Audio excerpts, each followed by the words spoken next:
চৈত্র শেষে বৈশাখ পড়ার সাথে সাথেই শুরু হয়ে যায় আমের টক, আমের আচার, আমের ডাল, আরো কত কি।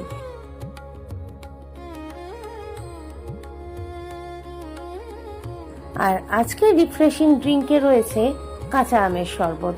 চলুন দেখে নিই কি কি লাগছে।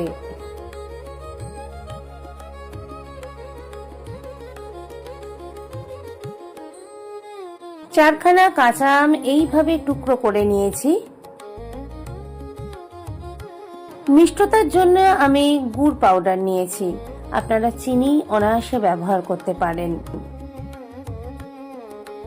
লবণ নিয়েছি স্বাদ মতো, আর বিট নুনও কিন্তু দিতে পারেন।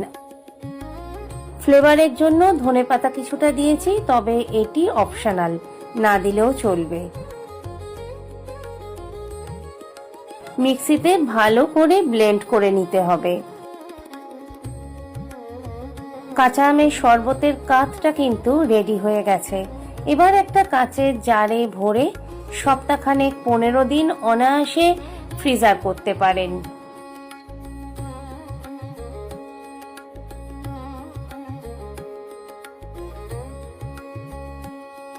একটু গার্নিশিং করার জন্য লঙ্কার গুঁড়ো লাগিয়ে নেওয়া হলো গ্লাসে।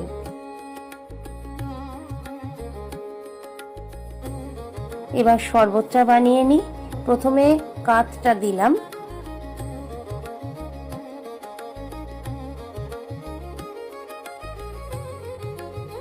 এবার ঠান্ডা জল দিয়ে দিলাম।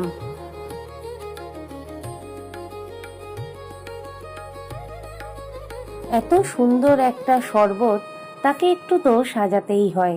তাই জন্য 3 টুকরো আম কেটে নিয়েছি, আর কিছুটা ধনেপাতা নিয়েছি। এইরকম আমের শরবত বানিয়ে ফেলুন আর রিফ্রেশ থাকুন। আজ এইটুকুই।